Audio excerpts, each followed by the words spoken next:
ಗಂಭೀರವಾದಂಥ ಪರಿಸ್ಥಿತಿಯಲ್ಲಿ ನಾವಿದ್ದೇವೆ. ಕರ್ನಾಟಕ ರಾಜ್ಯ ಒಂದು ರೀತಿ ತಬ್ಬಲಿ ರಾಜ್ಯ ಆಗಿದೆ. ಕರ್ನಾಟಕ ರಾಜ್ಯ ಗ್ರಾಮೀಣ ಮಾತಾಡೋದಾದರೆ ಥರ ಕೇಂದ್ರ ಸರ್ಕಾರವನ್ನು ನೋಡ್ತಾ ಇದೆ, ಕರ್ನಾಟಕ ಸರ್ಕಾರವನ್ನು ನೋಡ್ತಾ ಇದೆ.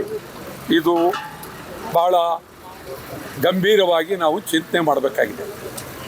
ಪ್ರಸ್ತುತ ಇವತ್ತು ಗ್ಯಾಸ್ ಸಿಲಿಂಡರ್ ಕೇಂದ್ರ ಸರ್ಕಾರದ ಜೊತೆಯಲ್ಲಿ ಮುಖ್ಯಮಂತ್ರಿಗಳು ಮಂತ್ರಿಮಂಡಲ ಹೋರಾಟ ಮಾಡಿ ಗ್ಯಾಸ್ ತರಿಸೋಕ್ಕೆ ಆಗಲಿಲ್ಲ.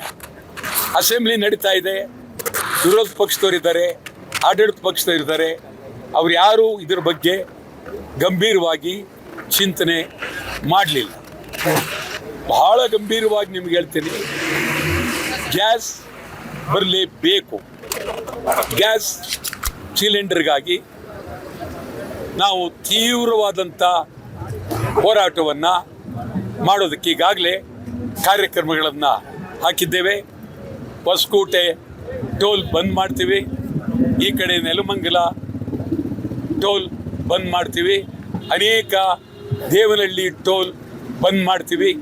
ತೀವ್ರ ಹೋರಾಟ ಮುಂದಿನ ದಿನಗಳಲ್ಲಿ ಕನ್ನಡಿಗರ ಪರವಾಗಿ, ಕರ್ನಾಟಕದ ಪರವಾಗಿ ತಮ್ಮ ಸಮಗ್ರ ಬೇಡಿಕೆಗಳನ್ನು ಈಡೇರಿಸುತ್ತೆ.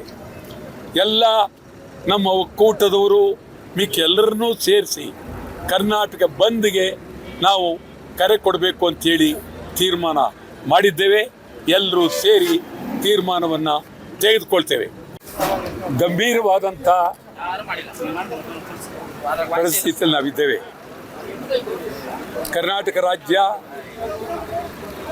ಒಂದು ರೀತಿ ತಬ್ಬಲಿ ರಾಜ್ಯ ಆಗಿದೆ.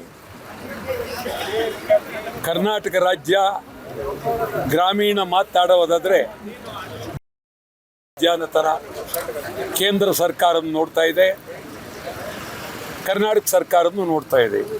ಇದು ಬಹಳ ಗಂಭೀರವಾಗಿ ನಾವು ಚಿಂತನೆ ಮಾಡಬೇಕಾಗಿದೆ. ಪ್ರಸ್ತುತ ಇವತ್ತು ಗ್ಯಾಸ್ ಸಿಲಿಂಡರ್ ಕೇಂದ್ರ ಸರ್ಕಾರದ ಜೊತೆಯಲ್ಲಿ ಮುಖ್ಯಮಂತ್ರಿಗಳು ಮಂತ್ರಿಮಂಡಲ ಹೋರಾಟ ಮಾಡಿ ಗ್ಯಾಸ್ ತರಿಸೋಕ್ಕೆ ಆಗಲಿಲ್ಲ. ಅಸೆಂಬ್ಲಿ ನಡೀತಾ ಇದೆ, ವಿರೋಧ ಪಕ್ಷದವರಿದ್ದಾರೆ, ಆಡಳಿತ ಪಕ್ಷದವರಿದ್ದಾರೆ. ಅವ್ರು ಯಾರೂ ಇದ್ರ ಬಗ್ಗೆ ಗಂಭೀರವಾಗಿ ಚಿಂತನೆ ಮಾಡಲಿಲ್ಲ. ಬಹಳ ಗಂಭೀರವಾಗಿ ನಿಮ್ಗೆ ಹೇಳ್ತೀನಿ, ಗ್ಯಾಸ್ ಬರಲೇಬೇಕು.